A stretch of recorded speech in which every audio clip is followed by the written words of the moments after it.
deyin. Aglutinasiyaya verin. Veganlar aynalar gibi en qanda olduğunda, yani veganlardan başarı geçirildiğinde. Yəni qan yoğunsuz olanda bu zaman nə baş verir?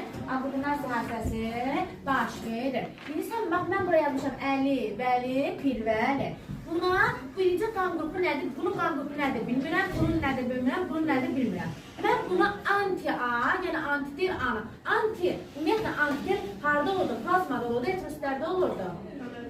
Eritrositlərdə antigen olurdu. Plazmada olurdu antigen. Eritrositlərdə olur antigen, plazmada olurdu antigen. İndi mən sənə qeyd edirəm ki, bura anti-A-nı damlatdım.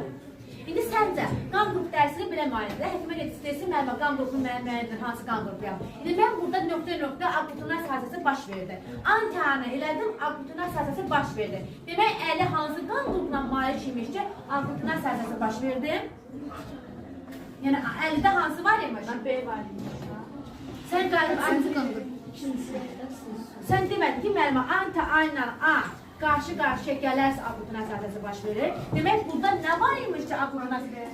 Qızım, sən özün demədin ki, A ilə anti-A. Özünə demədin, A ilə anti-A bir yerə gələndə aglutinasiya hadisəsi baş verir. Demək, burada A-sı var ki, yəni ikinci qan qrupudur. A-sı var ki, anti-A A-nın üzərinə düşdü, qarşılaşdı və nə baş verdi? Aglutinasiya hadisəsi baş verdi. Demək, bu ikinci qan qrupudur. Amma anti-B-ni damlatdım, burada aglutinasiya hadisəsi baş vermədi. Demək, burada B var imiş, yox imiş. Demək, nə var imiş? A var imiş. Demək, bu hansı qan qrupudur?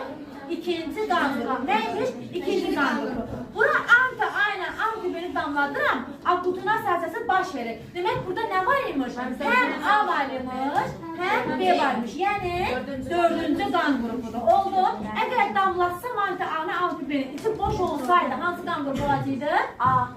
Yəni, A yox. Birinci qan qrupu. İçi boş, yəni ya A-sı var, ya antigen B-si var. Demək, birinci qan qrupuymuş kimi nə oldu?